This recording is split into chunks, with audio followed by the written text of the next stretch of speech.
രാവിലെ കുളിച്ച് പ്രാർത്ഥിച്ച് സിന്ദൂരം ചന്ദനക്കുറിയൊക്കെ തൊട്ട് ഭർത്താവിൻ്റെ കാല് തൊട്ട് വന്ദിച്ചിട്ട് അടുക്കളയിലേക്ക് ചെല്ലണം കേട്ടോ.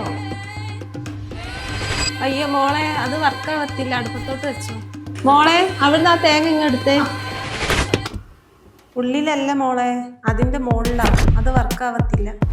എന്താണിത്, എങ്ങോട്ടിത്, ആരാണിവൻ, ആരാരിവർ? അതും വർക്കാവത്തില്ല കേട്ടോ. എങ്ങോട്ടിത്, ആരാണിവൻ, ആരാരിവർ? അഴിയാ കെട്ടാണ്, അറിയാ പോക്കാണ്, വീടും വിട്ടേതോ ദൂരെ പോകുന്നേ.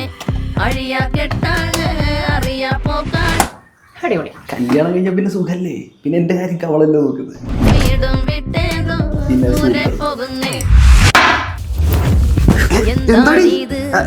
എന്നോടല്ല, എനിക്കിവിടെ ഒരു കുറവും ഉണ്ടാകത്തില്ലേ.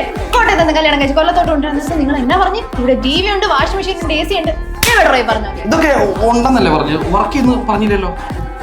നീ ഇങ്ങനെ വിഷമിക്കല്ലേ, മൈജി ഫിഷർ ഇപ്പൊ കൊല്ലത്തും വരാൻ പോവല്ലേ. നീ അറിഞ്ഞില്ലേ, കൊല്ലം മൈജി ഫിഷറിന്റെ ഇനാഗ്രേഷൻ ഈ ജൂൺ 14-നാ. നിന്റെ ഈ പ്രശ്നത്തിനുള്ള പരിഹാരം അവിടെയുണ്ട്. കിച്ചൺ അപ്ലയൻസസിനും ഗാഡ്ജറ്റിനും ഒക്കെ അവിടെ വമ്പൻ ഓഫർ അല്ലേ. നിന്റെ ബഡ്ജറ്റിൽ തന്നെ മനസ്സിനിണങ്ങുന്ന സാധനങ്ങൾ പർച്ചേസ് ചെയ്യാൻ കൊല്ലം മൈജി ഫിഷറിലേക്ക് വിട്ടോ.